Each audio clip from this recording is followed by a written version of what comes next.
Integrity, discipline, honesty. For some people, these are just words. But for Jason Speer, those words are a way of life and a part of a philosophy he wants to bring to the Valley County Sheriff's Office. Seeing the damage methamphetamines and opiates have done to our communities, Jason has already found private funding to start drug resistance education in the county school system. Not one more child lost to drugs. Knowing that when law enforcement agencies work together, they can protect their citizens better, Jason will work to heal damaged relationships between the sheriff's office and other local and state agencies. Jason is also concerned with fiscal restraint and wants to ease the taxpayer burden. During his time as captain in the sheriff's office, he instituted a program that brought $700,000 of outside money to Valley County, along with other grants. Please vote for Jason Speer for Valley County Sheriff. One team, one future. Well, I'll do a brief introduction again. I'm Craig Campbell. I'm helping Jason out with his marketing and his campaign. Live here in McCall, and just have been a good friend of Jason's, and so I'm really hopeful that he pulls this off. I don't know if you guys know this, but traditionally running a write-in campaign is nearly impossible to win. And the reason why is because there's nothing to remind people to write in the candidate's name. Absolutely nothing. There's no signage right at your ballot. There's no advertisement. There's no name on a ballot in front of you as you're at the poll. And so we've been really aggressive with our marketing and helping Jason do this. So hopefully it'll be top of mind awareness. And so we're real excited. That's the reason why we're doing this just before the election on Tuesday. Jason, why don't we just have you just real quickly introduce yourself a little bit, talk a little bit about yourself, why you're running for sheriff in the first place, and maybe a little bit about your background. Sure. Well, for those of you that don't know me, my name is Jason Speer. I've lived in Valley County for just about 20 years now. Moved here in September of 2000, and yeah, God, I guess it is 20 years now, isn't it? Wow, time flies. Doesn't it? But yeah, I served 8 years in the United States Air Force as a security policeman, and was looking to transition out of the Air Force into the civilian world. And my wife was from Emmett. I was from Missoula, and long story short, we chose here. Sorry for moving around there for a second. We chose here because this was a lot like the Bitterroot Valley, which is where I grew up in the Lolo, Florence, Missoula area. My folks kind of moved around here and there, as I grew up as a kid. I, from a young child, knew I wanted to be in law enforcement. Some kids want to be, fighter pilots. Other kids want to be, marine biologists. I wanted to be a peace officer. I thought it was an intriguing profession where you could assist your fellow citizens at their greatest time of need. And I found it very rewarding, and so I entered the civilian field here at Valley County. Sheriff Durfee hired me, and I can't thank him enough for seeing in me enough trust and faith that I could perform the job. So I worked 18 years for the sheriff's office. I worked many different divisions, positions throughout the sheriff's office, from the county canine, where I ran a dual purpose canine dog, which was a drug detection dog, and then patrol division, obviously. As I promoted up, I kind of did slash positions. Valley County is a small enough agency that sometimes you have to pull double duty. You might be a sergeant of Marine / a sergeant in detectives. It just kind of depended on the needs of the agency. But I ran the detective division for a year. I ran the Marine division for 10 years. Just took on a lot of different hats, and I really enjoyed each and every facet that I got to do at the sheriff's office, because I was able to learn those positions, learn budgeting, learn the things that made the sheriff's office tick, and eventually moved up to the position of chief deputy after being a lieutenant for I think 2 or 3 years, and then moved up to be a chief deputy. And the chief deputy, sometimes also referred to as an undersheriff, it just depends on the agency, is the second in command of the agency. So in the absence of the sheriff, the chief deputy fulfills the duties of the sheriff. Obviously, it sounds pretty grandiose, but it just means that when the sheriff's gone, somebody's holding down the fort, and they have the authority of the sheriff. So I did that and had a tremendously good time doing it, and left employment with the sheriff's office after what I'm sure you've all read, but a clerical error on a training form that I was awarded 10 hours of training. Instead, it was when I submitted it, it was submitted along with everybody else in the class for 40 hours.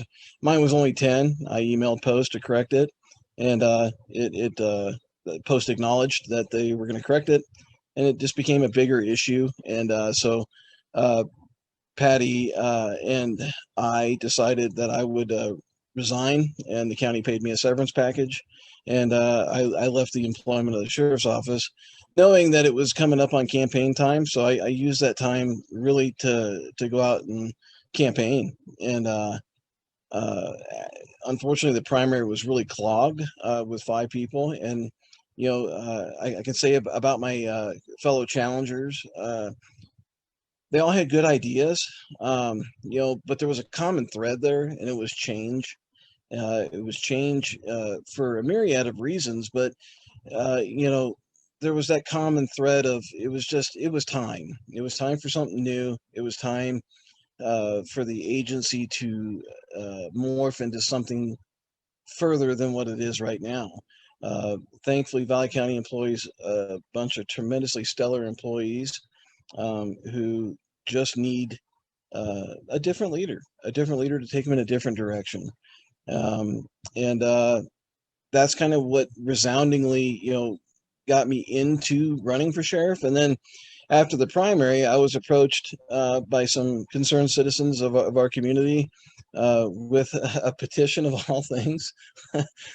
I never really imagined people would do a petition to me, but there's a whole bunch of our citizens' names, and they're begging me to run because they wanted a choice, and the resounding theme was that they had looked at the numbers in the primary, and they thought that had the landscape been different, that the outcome might have been different.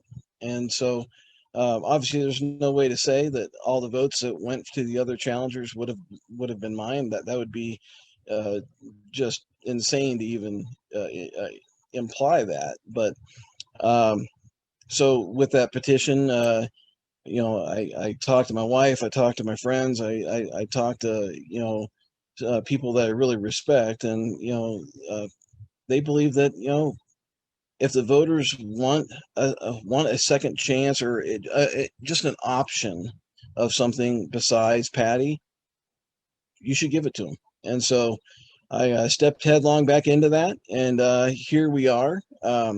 I believe that I have put forth a platform that is about 180 degrees different than where we're at.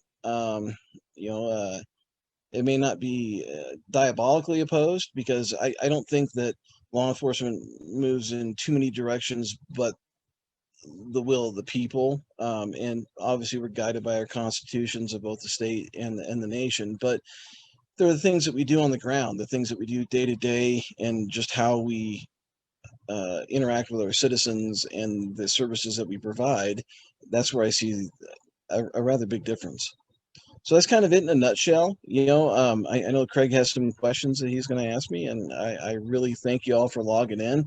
I know 8:00 at night is a little late. Sorry. I do have a job right now, and sometimes I'm off at 3, sometimes I'm off at 9:00 at night. So we were just trying to pick a time that we wouldn't have to say, oh, he couldn't attend because he was still at work. And so thank you for bearing with me on the late hour. I know it's past dinner time. My wife and kids are upstairs making dinner. So, I mean, but thank you. Well, Jason, so just to refresh on the direction, if anybody would like to ask Jason a question as well, I will be asking some questions too. Please feel free to, at the bottom of the Zoom screen, you'll see where it says chat. And then you can click on that and you can select whether you send the question to everyone or just to me, Craig Campbell. Oh, there's another person, sorry. And then I will try to answer ask Jason as many of the questions as possible. And so one of the things I wanted to hit home with you on what you just said in your background, Jason, was that there was a lot of people running for office, running for the sheriff's office in the primary. And correct me if I'm wrong, but wasn't it almost all of the candidates in the primary running against Patty were either former deputies or applicants. So they had direct experience, correct? With the office and had a beef of some sort to change or had a reason to run for change. Yeah, no, you are 100% correct. All the challengers had either been former deputies of Patty's or had applied to be employed with Patty. And for one reason or the other, they weren't employed. So there was that common thread that everybody that was running had some interaction, whether it be positively or negatively, but they had interaction with the sheriff's office, at least the leadership of the sheriff's office, and they just they were not satisfied. I mean, I think would be a very polite way of saying it, because each one had their own concern, beef, so to say, with it. Sure. Well, and I think that, I mean, in the entire, I don't know how many times she's run for office, the current sheriff, Patty, but has she ever had that many people running against her, especially people that were former applicants or former employees of hers? No, to my knowledge, she's never had more than one challenger. And I don't recall any of the previous challengers ever being former employees or, former members of the sheriff's office. Okay. There were some outside challengers. There was some outside retired law enforcement. But no, I think this is the first time she's been challenged by anybody connected to the Valley County Sheriff's Office. Okay. I believe. I mean, I could be wrong, but I'm just going back in my memory. And yeah, normally she has one challenger. And so I was very surprised with five, or five total, meaning 4 challengers and her. And that really told me, that inside of our community that there's beginning to be, I don't want to say distrust, but at least unrest, that people are not exactly satisfied. Because if you pick up 5 challengers, I don't think that means that everybody's satisfied with you. Because we had 4 different unique individuals, representing unique areas of Valley County, and it was definitely interesting. I mean, I really listened to what they had to say with a lot of surprise, because some of what they were saying, I never knew, and I was not pleased to know that, some of what had occurred, and some of what has allegedly occurred, I wasn't happy about that. Yeah, and I think it shows a little bit that they're, for the most part, internal candidates. I mean, people running from internal to the sheriff's office. That says an awful lot about what's going on in the sheriff's office. To me, at least, I'm just speaking my personal opinion on that. And one of the reasons why I've wanted to help you out with this campaign a lot. We've got a first question via chat, so the question is about technology. And as you know, we've had a lot of technology. We have technology to help us get the word out to people. How do you think technology could be used to either engage the community or to help control it. Well, I don't want to use the word control. That's not the right word. But to increase effectiveness of what the Valley County Sheriff's Office can do. How do you think, what is the quality of the technology you got now? And where do you think you could improve upon that, I guess? Okay. Technology is kind of a broad subject with law enforcement. And as you say that, I think of numerous areas where Valley County is lacking, and I don't mean that in the sense of we're lacking equipment or we're lacking something that we need more money for. But just engaging with our community is something that's extremely lacking. The sheriff's office has a Facebook page, great, and that is a good venue to put things out. Towards the end of my time at the sheriff's office, we had gotten a Twitter handle. We hadn't really used it, but we've gotten it, and all those things, take a little bit of time because they are governmental accounts, so they're not just your nice user accounts. But I envision a sheriff's office communicating with the citizens almost daily. I mean, there are things that go on in this community that the community has a right to know. There are very few exceptions of when the sheriff's office can withhold information from its people.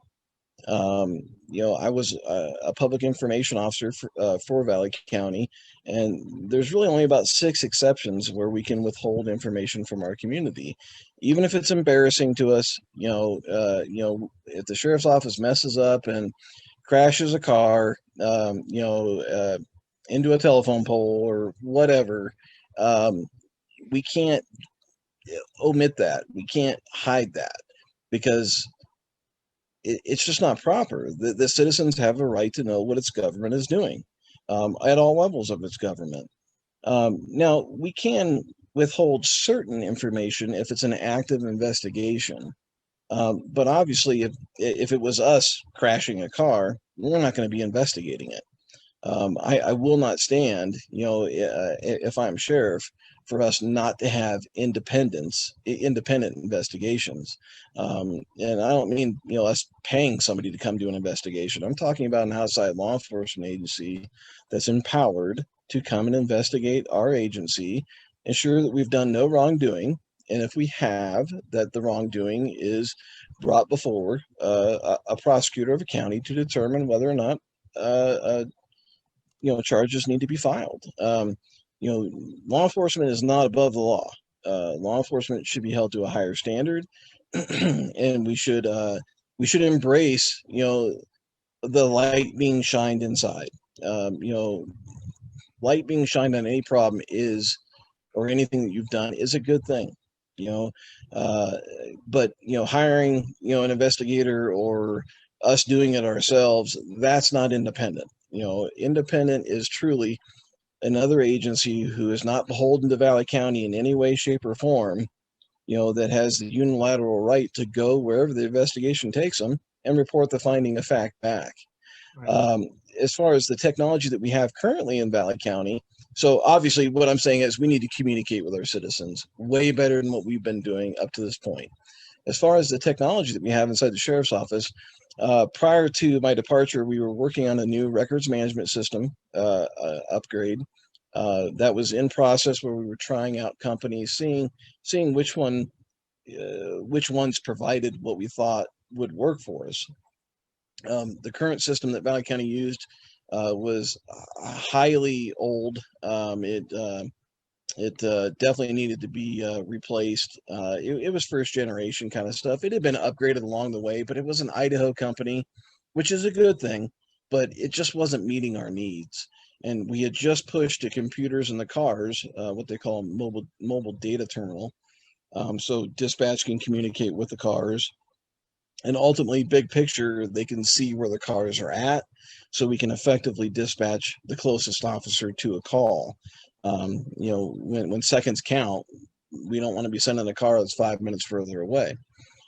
So that was in process. I've been paying attention to what's been going on. It sounds like the county has selected a new vendor, Spielman, and looks like they're in the process of moving forward on that upgrade.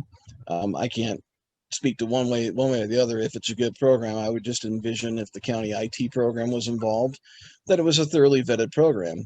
But technology has lacked in the county, and not in any one specific area. It's just that stuff is expensive, especially when it's the new hot item out there.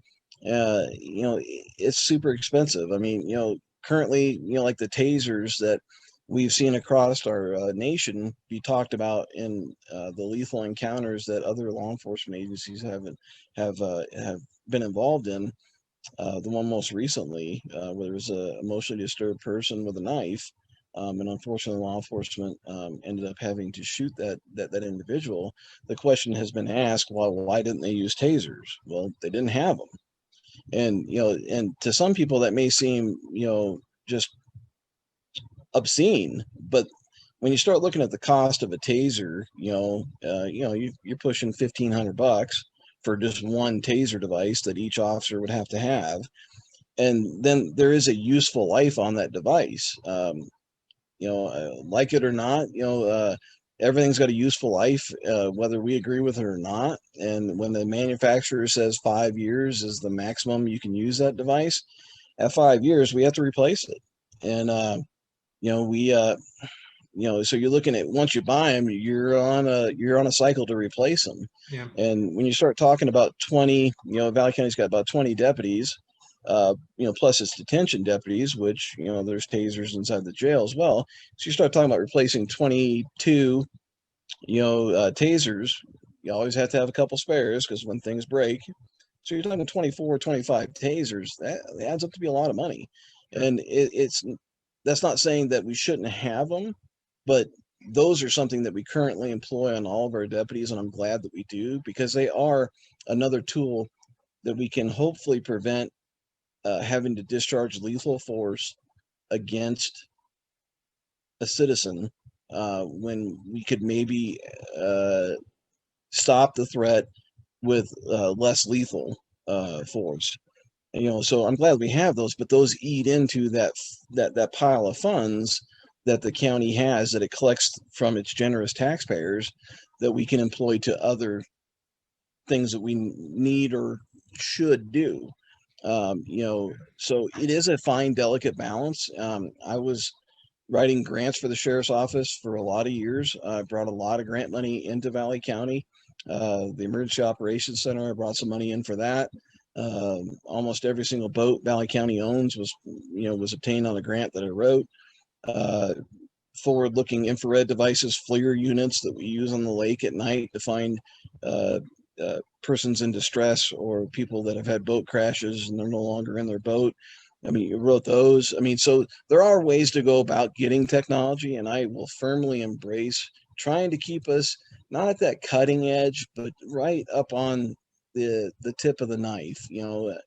We can't be so far behind that we're not meeting our citizens' needs, but we can't expect our citizens to bear exorbitant costs either.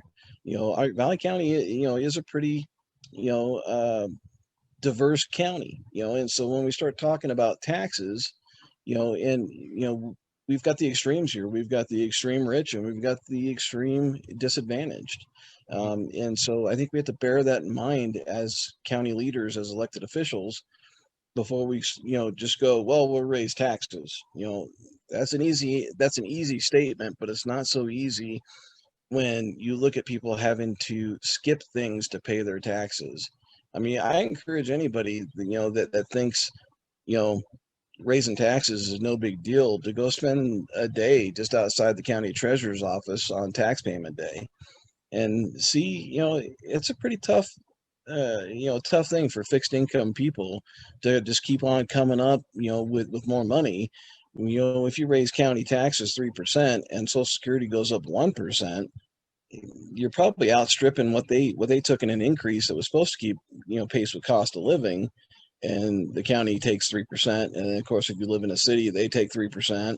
I mean, it can start to magnify pretty great. So I guess the long answer to that is, yes, we need technology, and I firmly embrace technology because it does provide a force multiplier where we can arguably have less deputies if we have equipment, but it has to be done in a fiscally responsible way, and I just have to say fiscal responsibility is not just living within your budget. It's just not.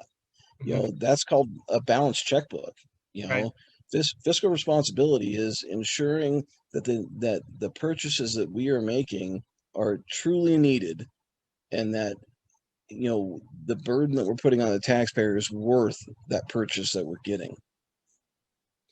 Yeah, you covered a lot of topics there, and one thing that you brought up at the beginning of that was about communication and how the sheriff's office communicates with people. And I noticed over the last several years, I think it's been, or a handful of years, the sheriff's office has got this texting service and phone service to communicate in times of emergency and things like that. And I know that that's helpful. At first, I think it had a few issues, like when we had that 3 or 4 day power outage in the middle of winter a few years ago, and a lot of people got scared. So it's not just the communication; it's the judicious use of that communication too. But one thing that I wanted to mention real quickly that I don't know. One of the reasons why I've chosen to support you is. I've been on just about every community group, lots of different community groups, or organizations, everything from Chamber of Commerce to America's Best Communities, several of them, or attended meetings. I have yet to have met the current sheriff at any of those meetings ever. And one thing that has been a real challenge in our community is bringing people together. Yes. And so how do you think the sheriff's office could be better at bringing groups together and being involved in the community? I mean, yes, we can use technology, which is definitely great. But what other tools do you think we should do, or should the sheriff be attending some of these meetings or being out in the community? I'm actually glad you asked that, because I agree with you 100%. I serve on the Cascade School Board. I've been vice president of our chamber here in Cascade, different little groups and, cleanup committees and, you name it. I mean, there's always a need and there's always a lack of volunteers. The sheriff, I don't want to be sheriff because I think it's, I get to go to work at 9 and take off at 2 or 3. I mean, Yeah. I shouldn't have laughed at that. but I mean, I want to be sheriff because I know it's going to be a lot of work. I know it's going to be long days. I know that I'm going to be in that office at probably 7-ish in the morning, and then I'm going to leave at probably around 5 or 6-ish, and then I'm going to go to some other community function, meeting, board meeting, whatever. But as the elected sheriff, it is my responsibility to represent the citizens of Valley County as their law enforcement representative at those meetings. And, I found it, funny when we'd be at the sheriff's office and we'd be surprised by something like, oh my Lord, did you hear that they're doing an ATV rally and there's going to be 10,000 ATVs here? And when? Next week, and you're like, how are we not involved in that planning? And then when you boil it down, come to find out, well, somebody got notified of it. We just didn't send anybody, and we can do better than that. One of the main things that I've got a bunch of main things I want to do, but one of the things I want to do, is a citizens advisory committee. I think that's one of the best ways to involve the citizens of our community in their law enforcement as a body to help guide and oversee the things that we do as a sheriff's office. So if you take 2 members of each community in our county, even including Yellow Pine, I mean, so you got McCall, Donley, Yellow Pine, Lake Fork, Cascade, Smiths Ferry, and then a couple, 2 or 4 from the rural areas of the unincorporated areas of Valley County, and you create an advisory body. The county commissioners use advisory groups for a lot of things, and they've been successful. From the grooming committee to the waterways committee they've been successful. They sometimes lose their way, and it's not in any way a poke at those committees, but it's because the elected officials step back from them. And I think the elected officials need to stay in there, stay guiding them. I'm not saying you got to be at every single meeting that goes on in this county, but you do need to be at more than not meetings. We all have lives. I know that Patty has a life, and there's things that just come up, and there's a conflict, and we're human, and we're gonna want to do you know our kids' birthdays, our graduations, our mom's 80th birthdays, and I totally get it, but Right. those aren't every day, and thankfully those groups in our community meet quite often, so we can attend them, and we can attend them and say, hey, this is who I am. This is what we can do, and this is what we need to know from you. And it just starts that open dialogue, because if you start the Citizens Advisory Committee, because you can't be afraid of it. Law enforcement, you go out on the internet and you type in anything about advisory committees, and law enforcement, for the most part, runs from them because they're just afraid of them. And how can you be afraid of your citizens providing you feedback? Right.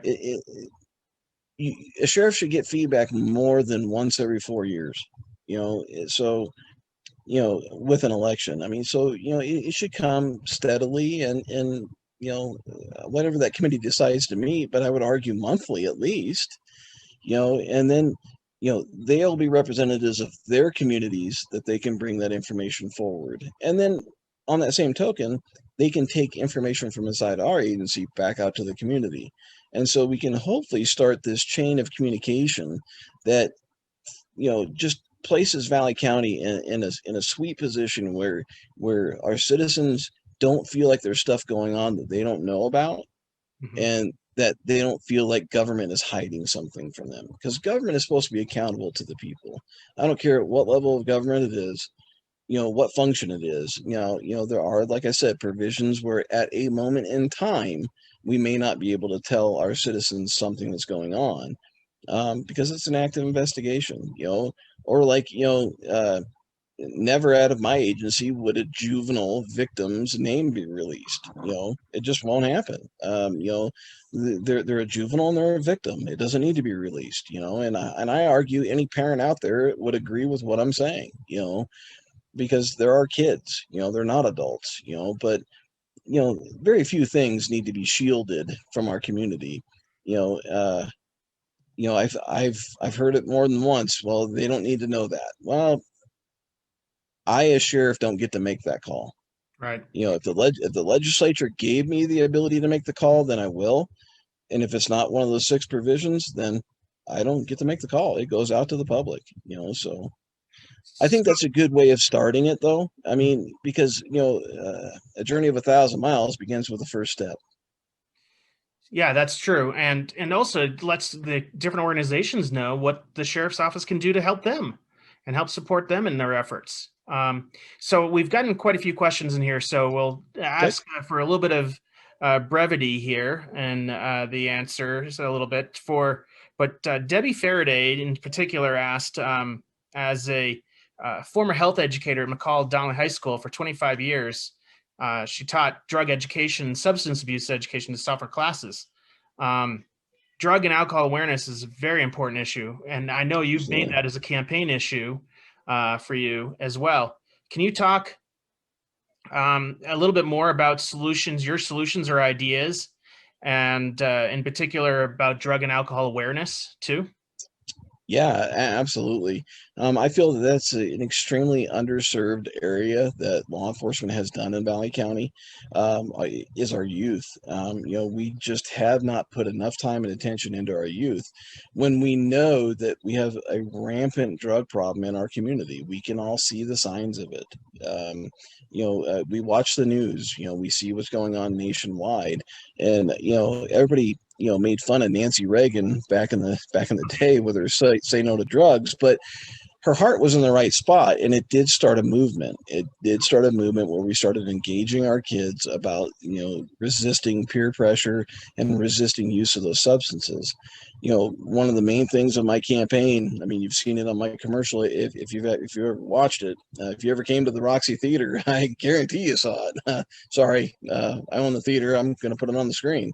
But I have found, and I guess found is the wrong word, but I have secured a couple of individuals who are willing to donate private money, so the Valley County Sheriff's Office can begin a drug resistance education class in all of Valley County schools. So we obviously have to go forth to the school boards, to the building administrators, and present the material that we're wanting to incorporate into the schools. But we want to start interacting. I want us to start interacting with our youth and start trying to hit this drug epidemic at the easiest spot. The easiest spot is our youth. And if we can give them the tools and the knowledge to resist and not use, then we're preventing not all of them, but we are preventing a good portion of the future drug addicts that we have. And I can't say it enough, that we can't lose one more child. And unfortunately, in our community, we're all aware of our young, teens, 20 somethings that have succumbed to the pressures of life or the addiction of substances. I myself have gone on a 21-year-old that was like a 90-year-old, and their body just gave out. And I just think it's such a tragic shame to see a loss of life that way.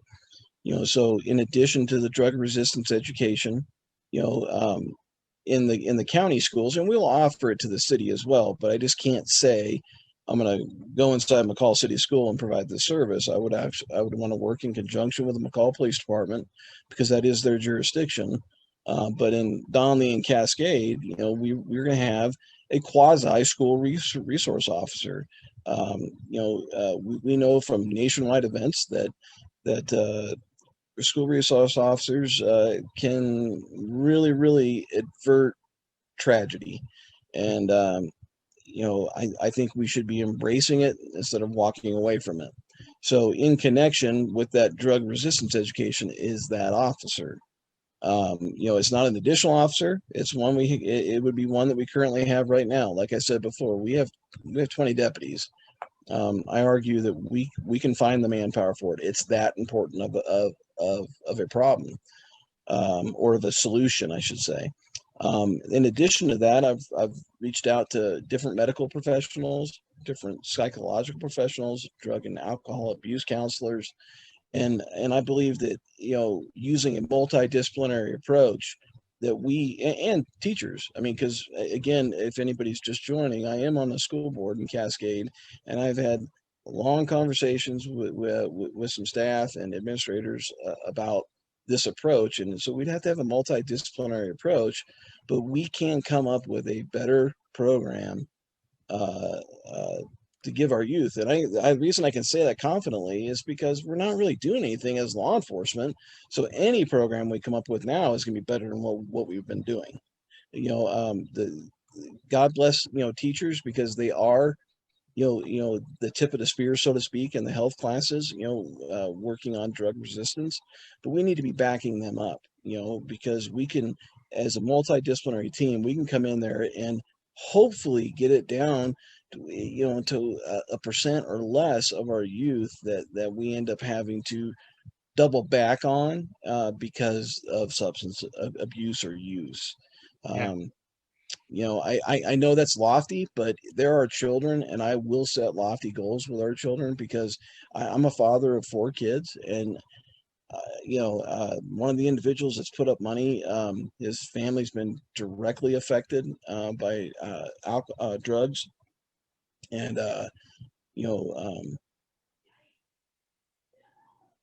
they would plead for government to have spent money to help prevent their child from going down the road that their child did. I mean, and it breaks my heart to talk to both the husband and the wife, because we could have done more. I mean, and I don't like it when we look back and say, well, we should have. We can plan ahead for these things. We know that with youth, is peer pressure and there's temptation. So, we should have never walked away from that. Yeah, as a business owner here in town, and especially catering to the youth for 8 years, and I can't tell you how often I'd hear the stories from the youth about some of the just weed even, and how difficult and the consequences that had for them. I can't tell you how often stories of choices that they were having to make up for when they were not in a had control of the situation. And that parlays into another topic a little bit, but kind of the same topic as well. Recently, we had here in town had one of our fellow high school mates unfortunately take his life, and it's a very sad story. But he's a really good kid, and just as much as drug awareness is important, what do you think the sheriff's office could do to help educate people about that there is help for when you're feeling suicide ideation or other issues that might have led to that? Yeah, no, I agree, and I just have to say, I mean, I can't stand senseless tragedy like that, I mean, and I know, to that child, he was obviously experiencing things that he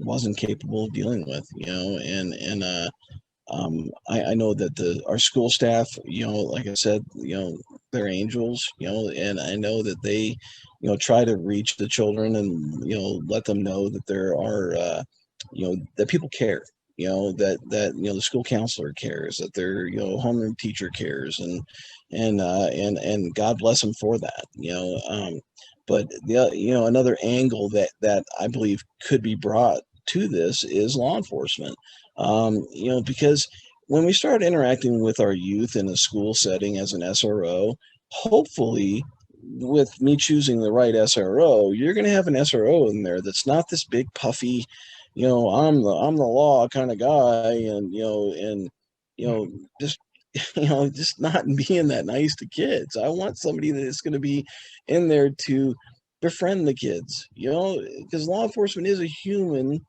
profession staffed by humans, and so we can, you know we should not be bringing in the jaded side of, well, the world's tough, and and giving it to our kids. We should be befriending them at a young age and following them through their high school education with good positive interactions with law enforcement, because even when someone violates the law, they should still be treated as a human being with decency and dignity, and they should not be barked at and just somebody being all puffy with them. I mean, Yeah, that's obscene. I mean, that's not the way I want to be treated by somebody. That's not the way I would want my mom treated, my kids treated. I wouldn't want anybody treated that way. But the standard is, to me, if I wouldn't want my mom being treated that way, why would I let anybody else be treated that way? And sure. so, but I think we can, with bringing those interactions around and making them more friendly, then we can also back up the teachers, with the fact that you matter, you care, that we care, and we can start exposing them to some of those resources. Maybe not directly as far as in a classroom. Maybe it's a one-on-one thing. Maybe it's a small group thing. Maybe we again bring in this multidisciplinary team and we figure out the best way to make these services and things known to youth. Because I remember back in my day in high school, a serious subject would come up, and there'd be a couple jokers in the room, and next thing you know, I mean, the kids aren't really paying attention, and it's more about who's making a funny joke or whatever. So I totally go back to that we get this, get the administration and teachers together along with the psychological professionals, and we come up with a way that we can reach our youth, let them know that these services and resources are out there, and that if they do get to that point where life is weighing, an issue is weighing, something has happened, that they know that it's not the end of the world, and we are here to help them without judgment. Because far too often, I mean, thankfully we've changed our ways as a nation, but when I was in the military, it was called mental health. That was an actual section, of the hospital. It's not very appealing, I mean, and there was bad connotations with it. And so I think we have to encourage our youth, that there is nothing wrong with seeking help. Nothing. Valley County uses, EAP, Employee Assistance Program. It's of no record to anybody at the county, but if you needed to seek assistance and a counselor, or we're having suicidal ideations or thoughts of hurting yourself, then you can reach out to that number. I'm a veteran of the Air Force. Every time I call the Veterans Administration, they put that information out there for veterans to hear. So I think some of it's awareness, that we have to, and also educating people and parents.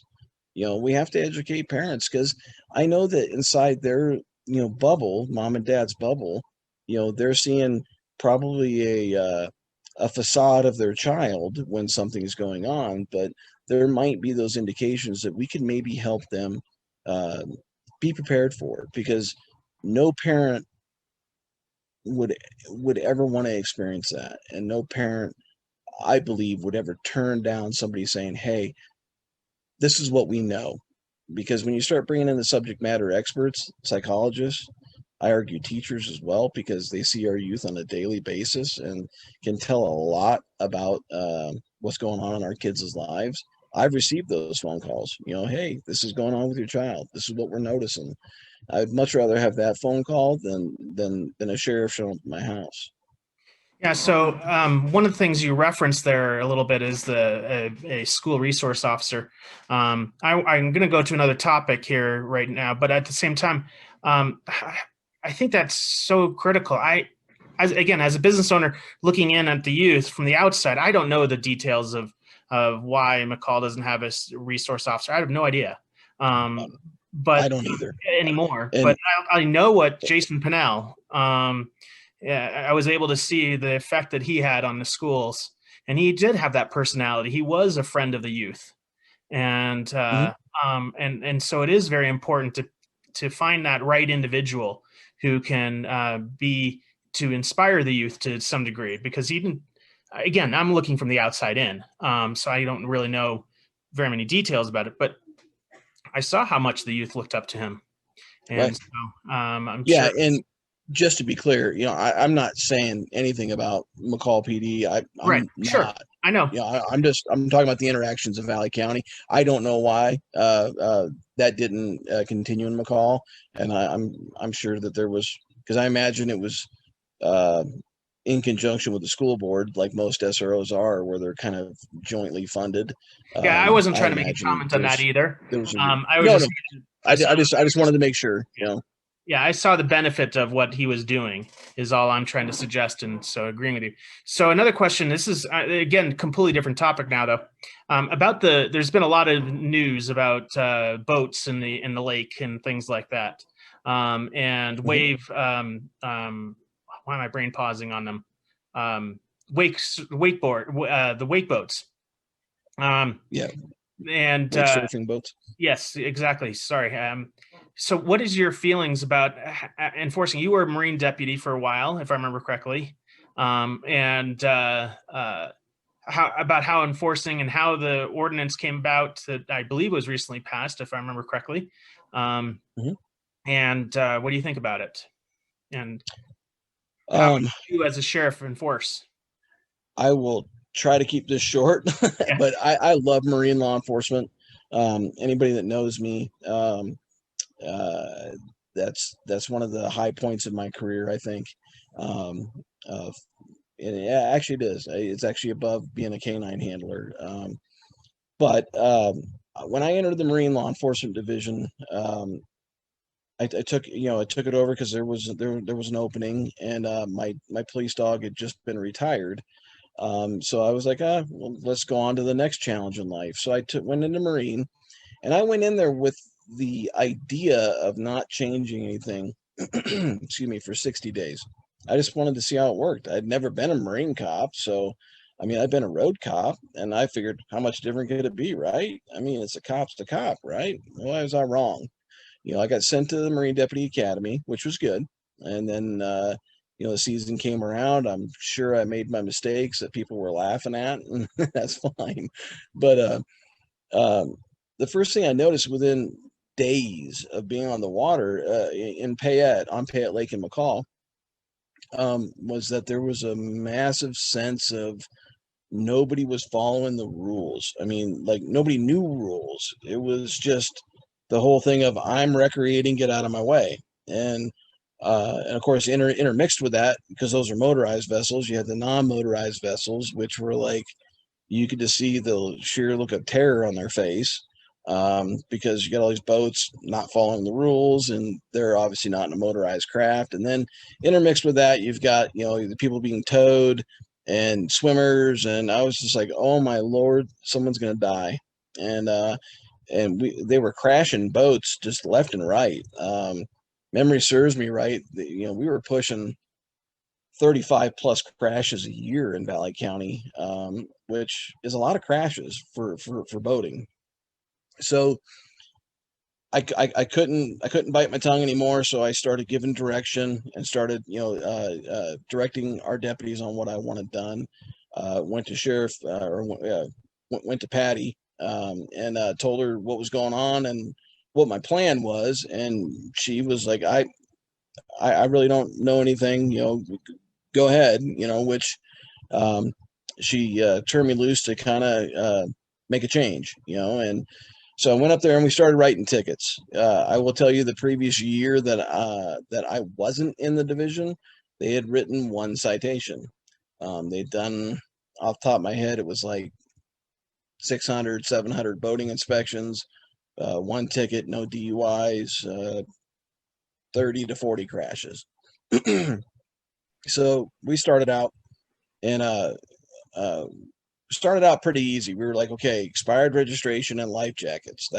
That's going to be a ticket. Because registration, your boat registration expires in December. By now it's May or June. You have plenty of time to renew it, and that's what pays for improvements on waterways in your county. A good portion of that funding comes from those registrations. So if you're using those facilities without paying for it, that's kind of not right. And then obviously life jackets because of safety. I mean, it always shocked me how people thought, I don't need a life jacket because I'm a good swimmer, and I'm like, yeah, everybody said that right before they drowned, so, so we started out that way. And then the next thing you know, we had to go after aggressive behavior off of failure to follow the rules of the road, because believe it or not, there are rules of the road on the water. I know to some recreational boaters it's a shocker, but there is, it's just a vessel is a vehicle, I mean, so it would stand to reason that the government has probably put rules in place to ensure safe passage. And some of the marine laws go back into admiralty law, back into the 17 and 1600s. It's really an intriguing area. But before I digress into stuff that nobody cares about, we pushed forward all season long, and we had some hairy crashes, a lot of injuries, broken back. I think we had a prop chop that year. I mean, it was horrible. And we got down to the end of the season, and we had written 199, 97 citations, so a massive increase over the previous year. We inspected about 1,000 boats, and I think we had an OUI, or what would be a DUI, that year, and a ton of contacts and a ton of good feedback, especially from our locals, of keep going, and at that time a group formed, or it might have been formed before me, but I started paying attention to it, or being made aware of it. It was the Payette Lake Protective League, and there were just a group of citizens around that lake that wanted something different, you know. And I think for some of it was they weren't aware that there was that much state code there, and so they were wanting to come up with rules that were were some of them mirrored, you know, meaning that they were mirroring state code, and then others that were unique and well thought out. So the Waterways Committee and this group, you know, crafted this document together, and eventually there was a little bit of an impasse, but the group presented the document to the commissioners. The commissioners held some public hearings, and on the 0801 document, they committed a fatal flaw in the adoption of that ordinance. Um, Not to bore everybody, but you do your public hearings and then you adopt the law. The commissioners at that time did their public hearings, made some changes to the document, changing the ordinance, and then adopted it. You can't do that. You have to go to public hearings again because you've made a different document. But we moved forward with that 0801 document for, gosh, quite a few years. You know, we never really enforced it. I think we wrote it once, maybe twice. We used state code for all of our other contacts, but the document was out there for people to read. You know, they could, when they searched Payette Lake, you know, computer people made it to where, you know, it popped up and it was on the State Department of Rec's website. So it was a document out there for people to read, and it was just good sound boating philosophies and laws. And so we moved forward with that document until it was discovered that it was invalid. And so for the last, not 2 full years, but the last 2 years, there was no ordinance on that lake, and it was just state code enforcement. Where this beginning of this year, Valley County adopted a new waterways ordinance, and I haven't delved into it, but I'm assuming it was adopted right and everything, which is good because that document then goes back out, and it puts it out to the boating public so they can at least know that it's not just a free for all. You know, it's about trying to make that lake safe, and all Valley County waterways, because the new document encompasses all of the lakes in Valley County and rivers. So, but it tries to make it a safe place, as safe as we can, and put some standards in place. You know, and so I'm behind that document. I think it's a good idea. I'm glad that the fearless individuals that you know stood up to kind of take some abuse, you know, to get a document that they kept through with it, because you know, anytime that you step out and, you know, into the public limelight when you're trying to affect change, there's always going to be a few people that kind of, you know, backbite you and stuff. And, you know, it's not a fun feeling, but I'm glad that they stuck through with it and adopted a document. Do I think it's a finished document forever? No, I think it's going to be a living document, because I think that as things go, as we see areas that need to be enforced or things that need to be changed, we need to, you know, change that specific provision, not the entire document, because we don't need to go back down that road of trying to get an entire document again. You know, if Warm Lake, which currently has a prohibition on operating faster than wake speed after 6 p.m. If they want to make it to 10 p.m., fine. You know, we can address that. You know, because I believe that when your citizens come forward wanting laws, you need to listen to your citizens. I mean, we are a government of and by and for our citizens. Yeah, and so that's it's interesting you brought up there about the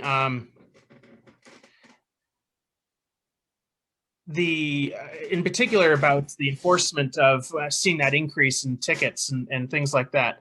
And another very common question that was asked on the Facebook page is kind of right along that is about the highways and about how our highways are policed. And we do have a couple layers and in some cases, a few different layers of enforcement on the highway. At least that's my understanding. We've got the state patrols, the state troopers, and covering the whole thing, and then the sheriff's office as well. But then in McCall, we've got the McCall Police Department and so on and so forth. So there's multiple layers there. But I think a lot of people have been commenting on their Facebook page about speed and how people seem to be speeding so much more on 55 and passing at ridiculous speeds and things like that. And that there, I think one person they've even asked about thought that there was an increase in accidents that were fatalities, fatal crashes, and things like that recently. So what is that fine balance, though, of enforcement on the roadways? Is it appropriate to give a ticket to every person who's going just over the speed limit, or is there a fine balance there between education and enforcement, like you were talking about with the boats? Yeah, first off, I'm deeply saddened at the number of fatalities that Valley County has had this year. Not too long ago, like 2 or 3 years ago, we went a couple years where we had 0 fatalities. And while we can't affect all behavior of the driving public, we can pretty massive downward pressure on reckless behavior. So I just want to say that first, because a lot of those deaths that occurred, those were our citizens. We know those people. They were, moms and grandmas and wives and mom. I mean, it's just really tragic. It just breaks my heart. It does. Yes, you are right. There are a couple different layers of enforcement that are responsible for the highway. Obviously, state police, it's in their name. They're across the state, and we all know that they're the highway, interstate. Not that they're limited to just that, but that is one of their primary functions. So thankfully, Valley County has 3 troopers assigned to it, and which is good when you think of just Valley County, but when you remember that they go into Boise County, over to Jim County, Adams County, up to Idaho County, it starts to become not that many troopers. They've done a tremendous job for the amount of miles of highway that they have to cover, and they have their days on and their days off, and so 3 of them, I'm glad we have them. I'm not complaining, but I would love to see a 4th. But I'm also realistic enough to know that the state police is never going to be able to put 10 state troopers in Valley County. It's just not going to happen. I think there's in the ballpark of like 175 troopers in the entire state. I mean, so that kind of tells you, I mean, there's not a ton of them. So what about enforcement? I'm sorry. Aspect. What about that enforcement aspect of it? Is it? That's where I'm heading. Yeah, okay. One of the sheriff's responsibilities is enforcing the laws on the highway and investigating crashes on the highway. It's a sheriff's responsibilities are far-reaching. I mean, and thankfully they're spelled out in state code. But that highway is a sheriff's responsibility, so you can't walk away from it. You have to deal with it. So it becomes one of those balancing acts because we have to provide all these services to our citizens. But I argue with my fresh new leadership that we're going to return deputies back to the highway, because I believe everybody on this call has driven our highway and remarked at the lack of law enforcement presence that they have seen. I don't believe that's anything nefarious. I just believe that an attention has to be put back on the highway, and that has to come from the sheriff. The sheriff's the one that's supposed to be guiding, the vision and the direction of the agency. I'm supposed to be the one saying this is where we're going, and then the deputies go out and they make that vision happen. So I will reemphasize highway traffic enforcement, even if that means I go out in a squad car and enforce highway traffic. I mean, a sheriff is not just a figurehead. It's not just somebody to come in plain clothes every day, some days with a gun, some days without, being, Sheriff Andy Taylor of Mayberry. I mean, it's about actually working, and being in uniform. There should be less deputies in plain clothes than, look at it this way, should be detectives in plain clothes. Mm-hmm. Beyond that, everybody else should be in a uniform.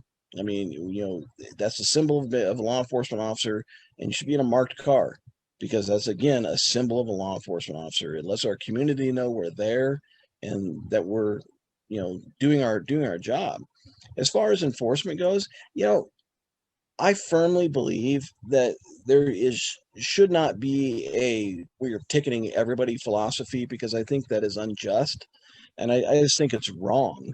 Um, I do believe you can have areas, a specific thing, like, let's say, and I'm not saying I'm going to do this, but let's say we said, if you're going 5 miles an hour or faster in a school zone, it's a ticket every single time. Okay. Those are things that, as long as there's justification for it, I'm okay with that.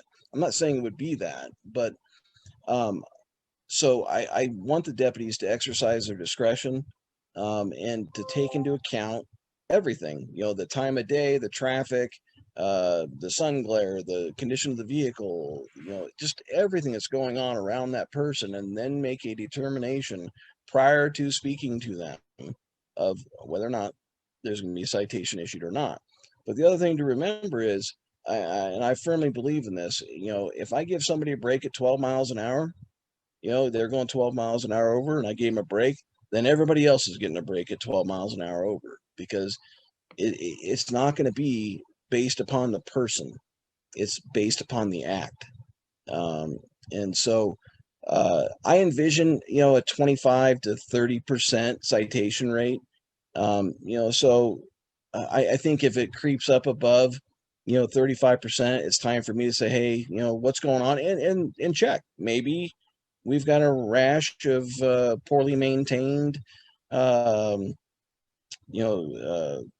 slick roads, lots of traffic, speeders. I mean, I can only theorize, but you know, 25 to 30%, I think that's fair, depending on what we're talking about. Because, again, and so everybody knows, I have a pretty low tolerance on school zone speed violations. Very first crash I investigated as a military policeman was, unfortunately, a school zone crash of a pedestrian child. And I think if we can't slow down for a school, somebody needs to educate us on why we should. They're our youth, and unfortunately, they don't look both ways. Yeah. So, got another question. I appreciate that. Thank you, Jason, for that answer. And they came across over Facebook Messenger, so I'm reading it here. Ask if feels. I get okay. I'm just going to read you the question. Go ahead. If he feels the lap over agreement between agencies are breaking down, for example, now we have to go to Silver Creek Plunge, where Boise County used to help out there. I'm not exactly sure what that means. I'm assuming you might have an understanding of that. Yeah. Unfortunately, from everything that I've been told and that I've seen and spoken to other members outside of Valley County, as far as other agencies, there's a strain, a pull on those relationships. Valley County Sheriff's Office has to maintain good relationships with all these surrounding law enforcement agencies. McCall Police Department, Adams County, Gem County, Lemhi, Idaho, you name it. If it's touching us or close to touching us, we need to maintain good relationships with them, because there may come a time that we need their help. And when we call for help, it's not like we call Gem County, and the upper part of High Valley, which is Valley County, is not accessible during the winter from this side of Valley County. You have to go down into Gem County, up to Triangle, and then over to Ola Sweet, and then up on the backside to High Valley. We have homeowners up there. They have alarms, house alarms, stuff like that. And sometimes there's a need for law enforcement up there. Well, obviously, it's not cost effective for Valley County to send a deputy on a motion alarm or a house alarm from Cascade or from McCall, when we can call Gem County and say, hey, are you having somebody in the area? Could you handle this for us? If it turns into something, then Valley County has to go, because it's not like we're asking them to take the work for us. It's just, can you check it out? Well, we need those relationships because if you think about it, if let's say there is something going on in High Valley at that house alarm, someone's trying to break in, there's homeowners in the house. Um, they're not your garden variety uneducated thieves. They cut a phone line or something. So now we have citizens that can't communicate. And if we send a deputy from McCall to High Valley in the middle of winter, you're looking at, gosh, 2 hours, maybe a little bit more.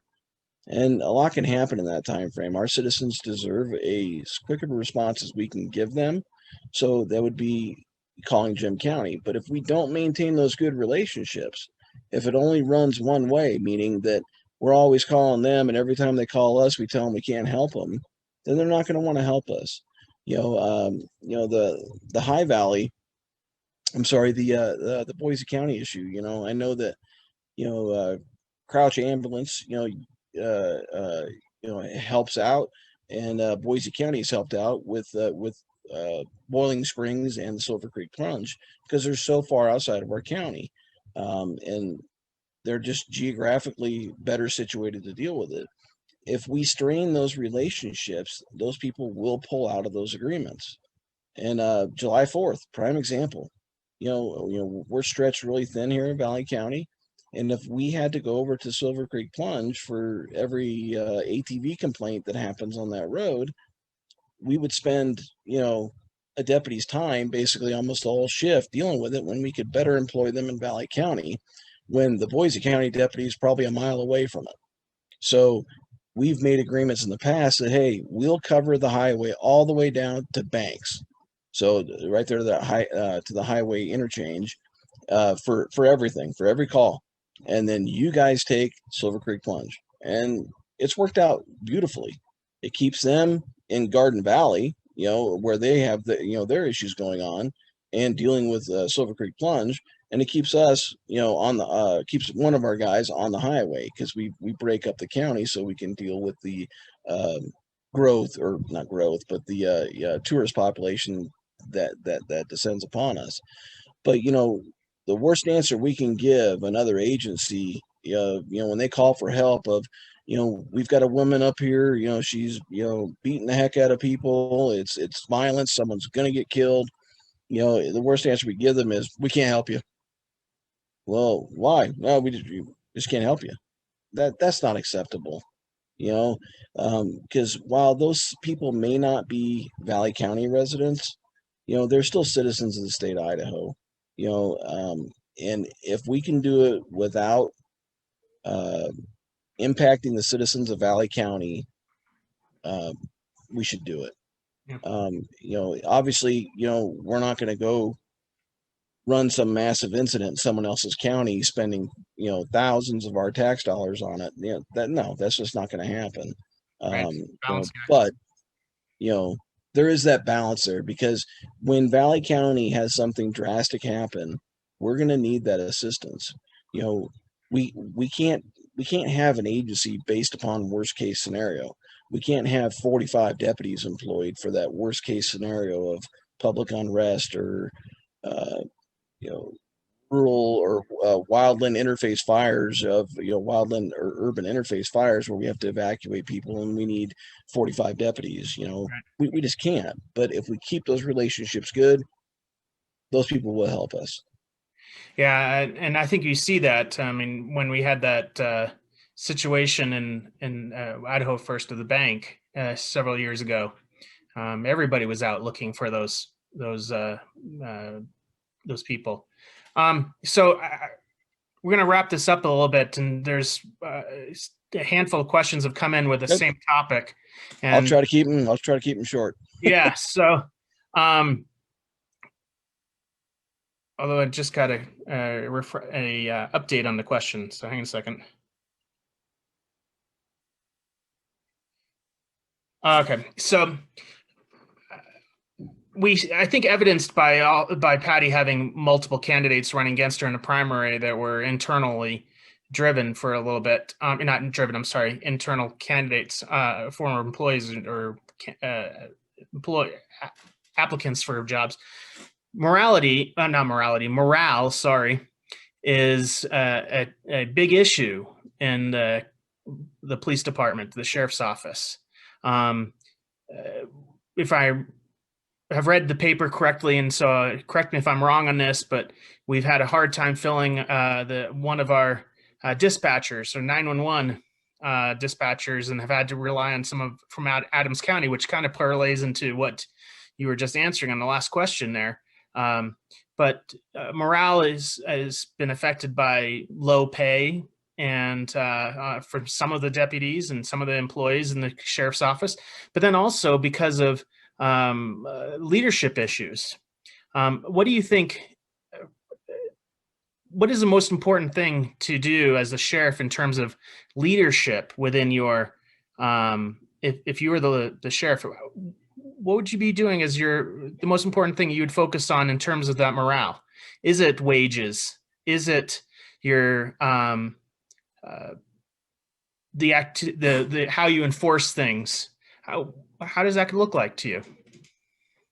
You know, that's a really tough one to come down to just one thing. So I'm not trying to be a politician here, but I'm not going to keep it to just one. I just can't, because it is a faceted problem. But I will tell you my tops, and so some of the tops is, first off, just being present, being there, not just, Monday through Friday, 9 to 5, being there, being present. There's a night shift, be there, go in and see them. They are your staff. They need to know that you care about them and that they matter. Because they have a family that they're being away from. They're sacrificing. Yes, they're getting paid, but they are sacrificing to work for us. You're right. Retention's been horrible at Valley County, especially in the dispatch section. The detention division had its problems. It seems to have really turned around over the last 2 years and 2-3 years. And I'm glad to say I had a hand in that. And it was, again, about, setting the standard of you matter. You are important to us, because even though wages may not be good, employees will walk over broken glass to help a supervisor that cares about them. All of us, following Maslow's hierarchy of need, we just want to belong and we want to feel important. We want to know somebody cares about us, and that somebody cares what we have to say and listens. Because, you can sit there all day long and have a conversation and then walk away and forget it. And that didn't help anybody. Yeah, it gives the employee 5 seconds of feeling good, but the next time you see them, if you don't discuss anything of what they talked about again, then they know you just dismissed them. So, that's a huge one. Just being present and at all times. I mean, you have to be. Wages are there. Wages.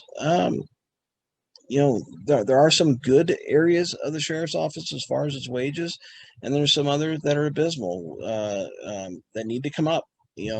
Dispatch and detention are two, as far as divisions, and then our front end staff. So like your driver's license clerks and evidence clerks, they're not sworn positions, but they're working for $15 an hour to start, which I'm not saying is not decent money, but when you look at Valley County, it's not. They can't. You shouldn't have to make a choice in between rent and one other thing that I'm going to pay for this month. I mean, I went out and got a job with a company that I won't name because it doesn't matter in a campaign, but the benefit package that I got from them, my health insurance is covered. I get my health insurance, and then my pension is just covered. They make the pension deposit, and vision and dental, it doesn't cost me a thing. And I was like, wow, that's massively impressive. So I'm working for far less money than I was making at Valley County, but I'm making more than when I worked at Valley County, just by that right there in and of itself. So I think if we change the paradigm on the wages and kind of look at the big picture of it, we might be able to do more with the same amount of money that we're currently spending. to where it provides more back into the employee's paycheck, into their take home. Because if you stop having to pay, $600 a month for health insurance, that's a $600 raise right there. And if we can come through that through negotiations with our health insurance company, again, sit on the school board. We got sent an increase down the pipeline like everybody else did this year. We went back and negotiated. We weren't going to take that increase. They're a company, and we did, our risk pool was not that high that we felt that we should be paying what we were. So we got it knocked down. Did we knock it down, thousands of dollars per person? No, but we did get I think it was a 7% increase, if I remember right, 5 or 7% that came. We got it down to 1. So, that does help.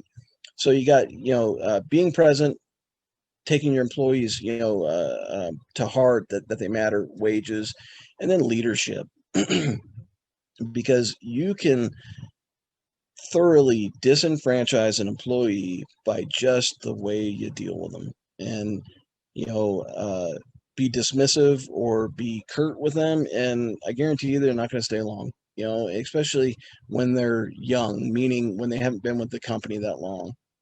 So we must pay attention and nurture our employees to where we have long-term employees, because we have to get out of this training cycle where we just hire people, they're there a year or two, and then they're gone. That it's detrimental to Valley County. The cost of training a new employee, like on the road side, the road deputy side, when it was factored up the last time I remember, was $114,000 to get a deputy on and through training. That's a staggering amount of money that we're spending as taxpayers that we should shoot to get more than, a year out of them. Because if we start doing this perpetual, training thing where we're just cranking through, 3, 4, 5 guys a year, arguably you're losing $500,000 worth of value there, that the taxpayers are really just, by essence, are throwing away, meaning we are throwing it away because we haven't created an environment that is breeds positive morale, breeds retention. It's not that tough of a problem, but when you have the wrong leaders in place, it becomes a massive tough problem to deal with, because a supervisor can never be about I'm going to take the best shifts because I'm the supervisor, or I'm going to take all the overtime because I'm the supervisor. I'm going to have all the good stuff or whatever. Just the supervisor can't be the person that is always becoming enriched. And it pains me when I see when I've saw that at the sheriff's office where the supervisor's like, well, that's my benefit. No, your benefit comes at the end of the month. Valley County pays once a month, or did at that time. That's your benefit. It's your paycheck.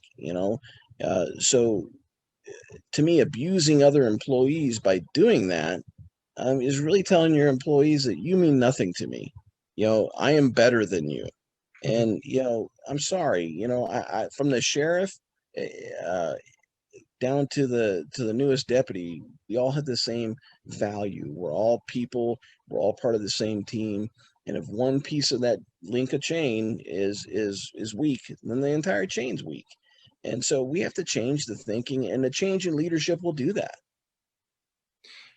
Yeah, thank you for doing that. And it's almost 9:30 now, and so I do want that morale issue. I think is probably one of the biggest issues, actually. If you think about it, 100. What did you say? 115,000, 14,000, or something like that. Yeah, 114. Retraining. That's quite a bit more than what the deputy is making in the first place. That strikes me as being quite a bit more, actually. And exactly.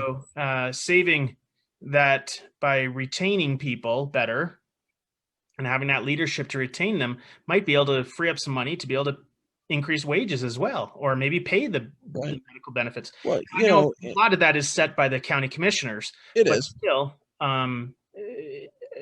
being fiscally responsible. And I know, which is another campaign issue of yours that would, unfortunately, we don't have enough time to go over too much with, but that is fiscally responsible. is Oh, to I can make fiscal responsibility real short. I mean, I believe that the citizens of our county pay a lot in taxes. Fiscal responsibility is not just living within your budget. I'm sorry, it's not. You know, uh, that's what I do at my house. You know, I don't overspend my checkbook. You know, I mean, so obviously in county government or any government, you can't overspend what's been allocated in your per se checkbook. Fiscal responsibility is ensuring that I'm spending that tax money like it's my money, you know, because those tax dollars are precious. They come from the hard work and sweat and sometimes tears of our citizens of our county.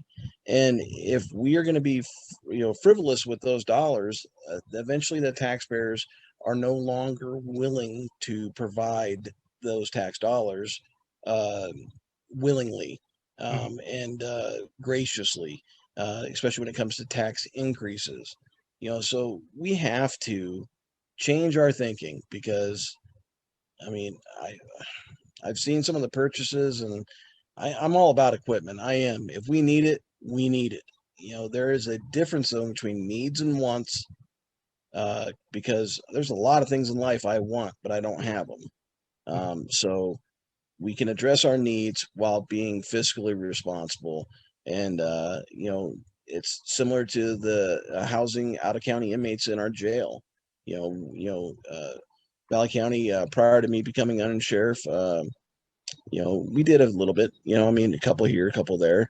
I worked with the former jail commander, and a lot of it was because the staff were like, oh, you know, we need more staff. You know, we had like, I think it was 13 inmates. It was not more than 13 inmates at the time inside that facility. And they're saying, you know, that we need more staff. And I knew that our staff was better than that. And I knew the only way I could get them to see it was to put more people in that facility.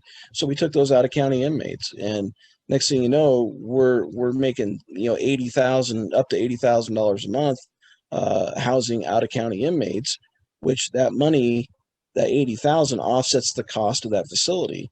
The facility, you know, takes about $1 million a year in between personnel and expenses to run.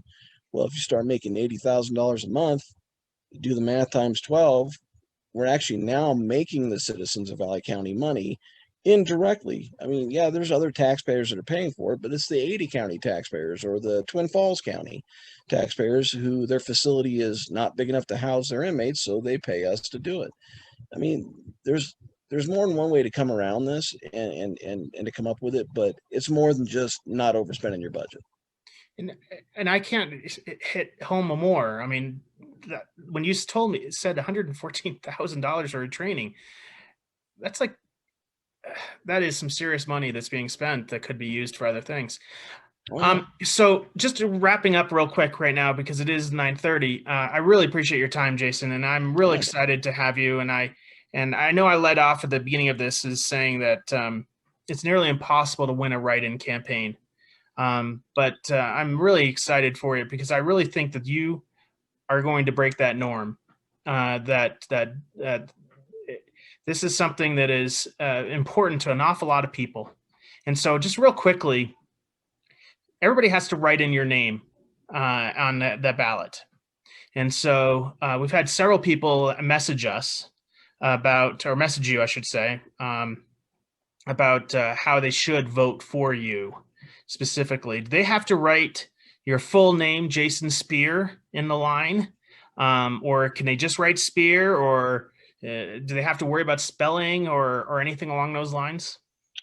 Yeah, thanks for asking that because, you know, I encourage anybody that is unsure of the answer I'm going to give, please look at Idaho code. It does spell it out. But Idaho embraced the philosophy a few years ago of voter intent.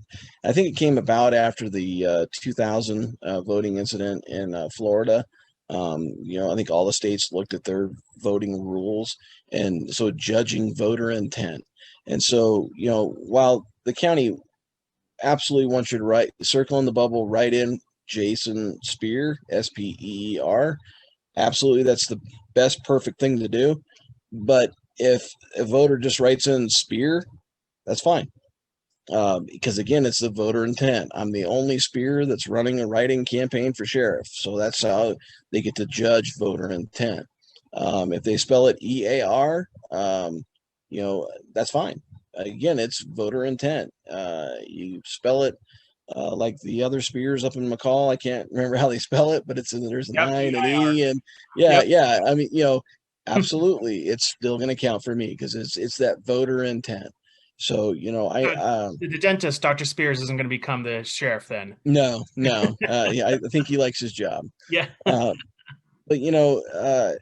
I'll just take it and kind of close here. Writing campaigns are tough, but they have been done. Senator Murkowski out of Alaska, Caldwell Mayor, Adams County Sheriff Rich Green, they've been done. I believe Valley County is ripe for change. When you see an incumbent obtain less than 50% of the vote, that tells me that the community it's ready for change. And it doesn't mean that that you dislike Patty. That's not it at all. I don't dislike Patty. I just think that the agency is not being run the way that it should be run. She's done a great job. But it's gotten especially in this last term, it's just gotten where her attention is elsewhere. She's got competing life interests and things in her life, and I get it. There comes a time where we all have to go. I'm not fulfilling my job the way that I should. And we've all been there. So I really wanted to give voters that chance to have a choice. That's it. I just think in an election there should be a choice. Nobody ran as a Democrat, so when we come to the primary election, or I'm sorry, the general election this November 3rd, I wanted you to have a choice. I think you should.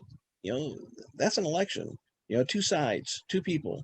And the voters get to choose the direction for the next 4 years.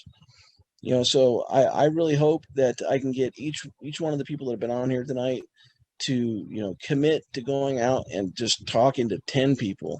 I'd like more, but I mean, just talk to 10 people, and encourage those people that you talk to about writing me in for sheriff. Encourage those people to talk to 10 people, because we all know 10 people that we know well. They might be friends, they could be acquaintances, but we know them well enough that we know that if we ask them to do it, they'll do it for us, especially after you say, hey, I listened to this guy and listen to what he had to say. So if you can just go out and do that for me, I can't thank you enough, because I want to provide new leadership to the sheriff's office to lead us into that next direction, to help ensure that we're prepared and that we take care of our citizens, that we shelter and protect our youth, that we don't walk away or ignore responsibilities that we have on the highway.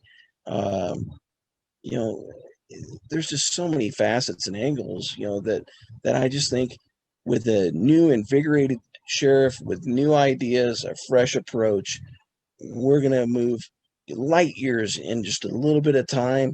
And I make the promise, and if you've ever talked to me, I believe this. If I am so lucky as to be elected as your sheriff, and not saying I'm going to be elected to a second term, but if I do go for a second term, that would be it. I'm not going to be more than 2 terms. I don't think I should be at 4 terms looking to do a 5th. That's 20 years. That's stagnation. And Fortune 500 companies don't keep CEOs that long, because there always needs to be change. We don't want to become too set in our ways, because all of a sudden, we quit doing things, well, just because. And I got to tell you, that happens at the sheriff's office. We had pickup trucks, for the longest time, and Patty wanted pickup trucks, and then the guys wanted SUVs. Nope, because we're going to do pickup trucks. I mean,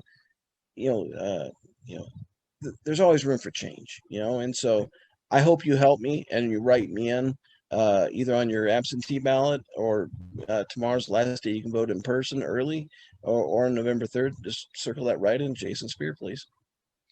Well, thank you, Jason. there's actually one last question that I was That's actually on fine. the news quite a bit today.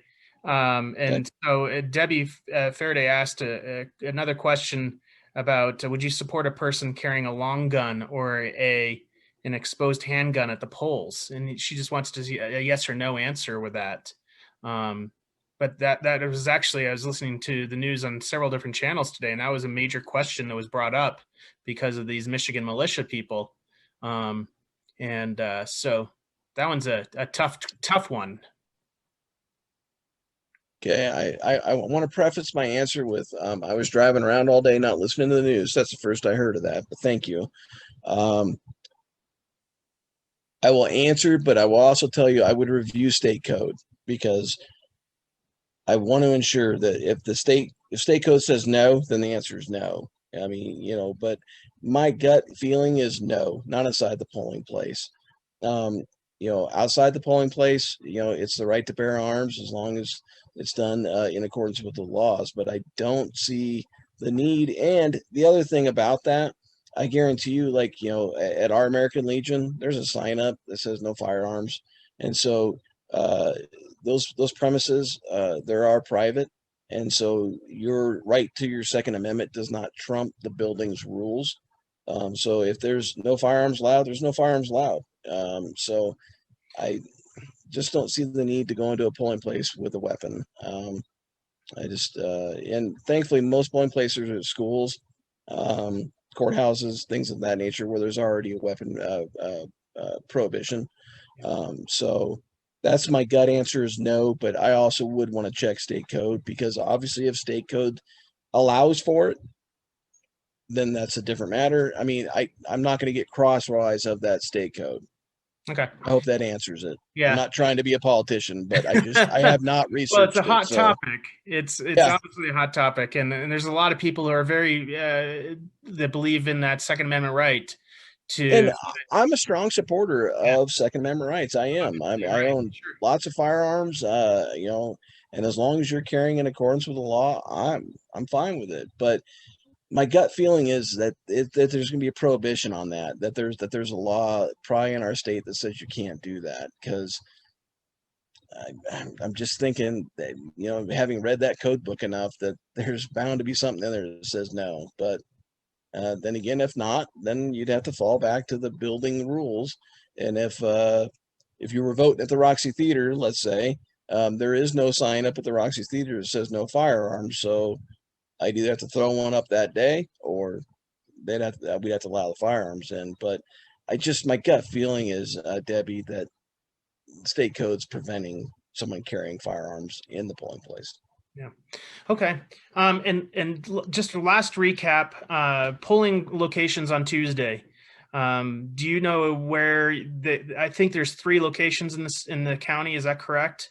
I encourage people to go to the Valley County website, the Valley County Clerk Auditor.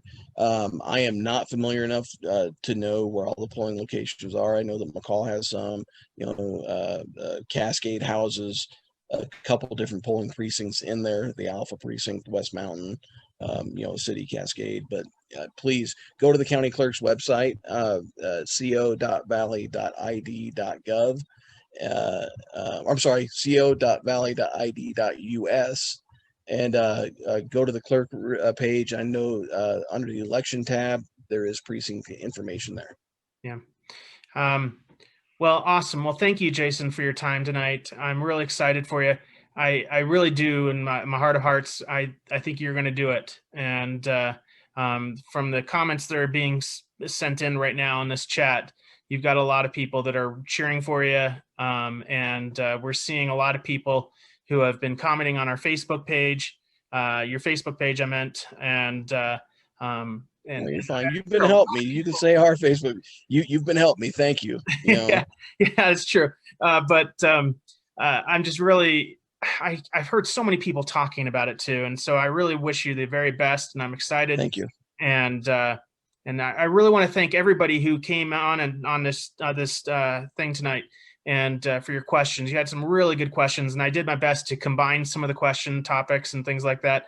So please go and vote, regardless of who you vote for. Obviously, we would appreciate you writing in for Jason, but make sure you do cast your vote. That's critical. Always vote. Always vote. Yep. Always use that right. And so thank you very much, everybody, for being on this call. And thank you. And thank you, Jason. Thank you. Thank you, everybody, for coming. I appreciate it.